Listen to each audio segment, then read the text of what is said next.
We're going to talk about watercolor and how you can soften the watercolor as soon as you squeezed it out in a tube and you add it onto your palette. So this is normally the tubes. I love my tubes.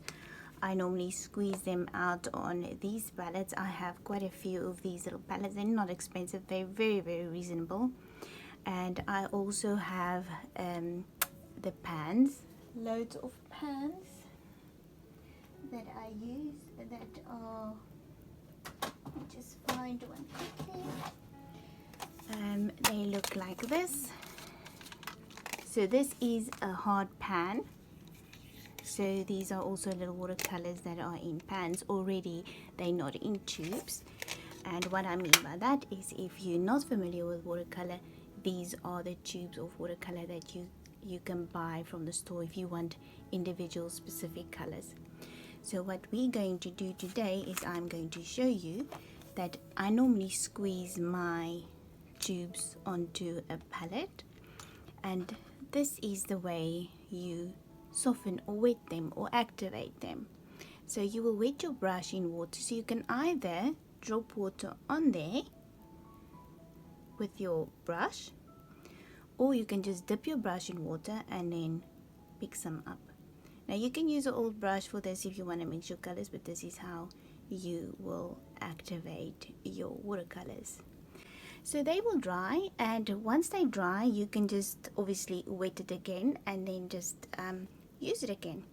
So, and then with the pans, exactly the same thing. So these are already squeezed out, so they dry. There's no paint on my hands. So what I will do is I will just dip my brush in water. Let's go for a nice color, and then I will dip it on the palette there. You can also use a plate for this, so if you don't want to necessarily use your palette, you can use a plate, and I use my plates quite often. This is a recent painting that I did, so I normally mix my colors on here, and you just activate the paint by wetting it with clean water like this, and then obviously you can put it down on paper. Watercolor medium is amazing, and I absolutely love painting with them. So there are quite a few different palettes that you can buy. You can buy these, you can buy the pans that are already mixed into the, that are already mixed into sets, and then you can just make your lovely little color charts. And these little palettes are not expensive, very reasonably priced. I also have, just see, another one. So these ones you can find anywhere, and this is one where I just, if I travel, I will take this one with for instance, this one I'm still busy filling this one up, so that I can have all the colors that I need for a specific painting if I have to travel and I don't necessarily take all my tubes with. So I store my tubes in like a little toolbox, fishing toolbox. Ooh, sorry for that. Let me just show you. So I have a little see-through toolbox, and I store them all in there. So you can also take this with if you travel. However, it takes up quite a lot of space. If it's just for a weekend, I wouldn't recommend you take all your tubes with. But these are obviously very handy. So I've got all my browns there. They're a bit mixed up.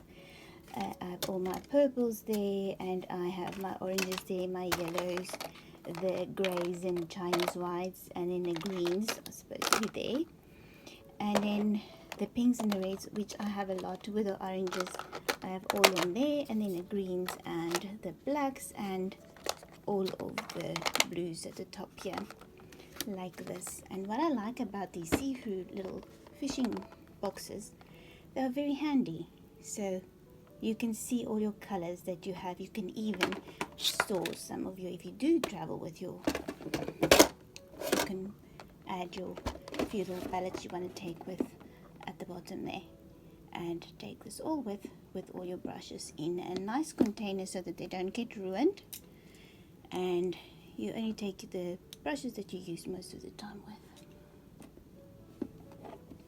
and that's it. This is how you activate your paints. I just wanted to share this. It's very interesting watercolor paint. They are so lovely to use. I also have another option that I want to share, which is this Dr. P.H. Martin liquid watercolors. Let me just put this away. Which you can also just drop onto your palette. They are highly pigmented colors, as you can see, so you just need a drop. So I will just put a drop on this plate here, right there. Basically that's all that you need, and by just wetting your brush in some water and dipping it on your palette, you can already see you can just use it immediately as well, and you can dilute it. Obviously go back immediately, because like I said, it is highly pigmented and it will stain your paper, but also lovely watercolors to use. When you've finished with your watercolors, obviously your tubes you will store away from sunlight. So for instance, I don't leave my tubes on this table here because there's a lot of sun coming into my studio, so I will just store them away in that plastic toolbox that I shared earlier. And if you have your palettes like I have here, this one, I will obviously take a piece of tissue paper. I will take a tissue paper. This is only if you don't have a studio and you can't leave it open and you want to pack it away. I will just take a tissue paper, just wipe over the inside. Now I don't normally like to do this because I actually like the colors that are on my palette, but for this video I will show you exactly what I do. So I have a lid for this one, and all you do is, once your colors are dry, make sure you leave this, even if you leave it for a few minutes just to dry. Watercolors dry quite quickly, especially in summer. Leave it to dry completely, and then you can pack it away. So this one has a nice little lid, so I just cover it like this and I pack it neatly. What's nice is it's quite thin, so I have a little shelf that I pack all my palettes on, and I stack them all up like this so they're all neatly packed. This one, the same thing applies for this. I will make sure that I dry the palette before I pack it all away. So as you can see, we've activated that one. So obviously it's wet, you don't want it to go all over your little color chart. So make sure that this is dry and then just pack it away as soon as it is dry. I will not necessarily wipe with a tissue on that because you lose quite a lot of pigment if you do that. However, if this gets dirty, you can run it under water and clean it and make sure you dry it completely before you pack it away. For your tubes, they're all in tubes, so you don't have to worry about that. This is another option how I squeeze out my tubes into a little plate.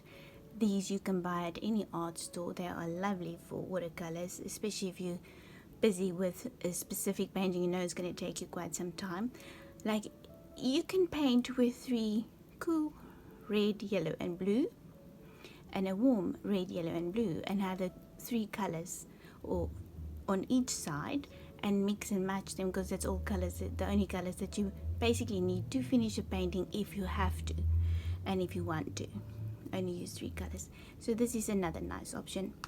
These little holders I bought from a Chinese shop, and they are lovely. They're for soya sauce. I have quite a few of them. They're amazing to paint with, and what I do is I just put them in the dishwasher once I'm done, and I pack them away when they dry and clean.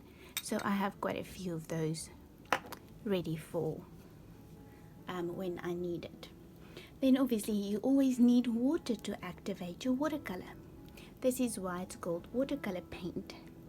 So you always need your brush, water, and some paint, and you can just activate it like this. And you can also mix the consistency that you want or that you need, and wait for it to dry before you pack it away. So this is the way that you can pack your make sure that you pack your watercolors away, and that is very, very easy. Watercolor is totally different. Once you've squeezed it out, it dries completely on your plate, and you can just activate it again like I did with this green right now. Another nice plate is this. These little square ones that you can find at any store. This one is new. I have one in my other little wooden box that I've recently made.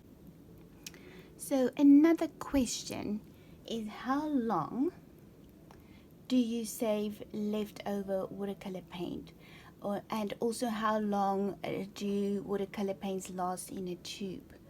Well, this one was one of the first tubes of watercolor paint that I've bought many years ago. Obviously I don't use this one often, this brand often. I do like it. I have seen a lot of watercolor artists paint with this brand, but this one is finished now, so I bought a new one. They last very, very long because you only squeeze a drop on your plate or your palette. They last very long. I can tell you, you can get away with buying a 5 ml tube, and they will last you very long. This is 8 mils, so they last very long. As you can just imagine, you just squeeze a little line out on your palette, and well, depends on what you paint, it will last you quite some time. So they last very long. I haven't had one tube that's old except if it wasn't sealed properly. So the other thing that you do have to look out for is to make sure that you clean on the sides of the tubes nicely so that there's no dirt there, and you just close it properly once you finish. That way you will keep this tube for many, many, many years to come. And look after your tubes. They're quite pricey, they're expensive, so this will last you many, many years. Okay, so another question was, how do you open an old tube of watercolor paint? So I've never had a problem ever where I have to do this or use this method, because I immediately clean around the lids of my tubes. But if you ever have a problem where your paint tube doesn't want to open, you might be able to soak it in some hot water, but I wouldn't do it in hot boiling water. I will do it in more lukewarm water. And also the thing is, the minute you open that tube, all the paint might come out. So I would just maybe leave it in a little bit of cold water, let all the paint loosen on the sides there. Alternatively, the only other option is to cut open the tube. So I've never honestly had a problem with that. If you look after your tubes and you clean them well, you won't have a problem with it ever not being able to open. I've never had that problem in my life. So I think the only time that will happen is when there's a problem with the paint in the tube, or once the paint dried around the little neck of the tube. I think that's the only time that you won't be able to open your tubes, but other than that I've never had a problem. So just make sure you always take a tissue paper that you dipped in water and you go around the edges to clean your tubes. Make sure you dry it on the other side and then pack it nicely away.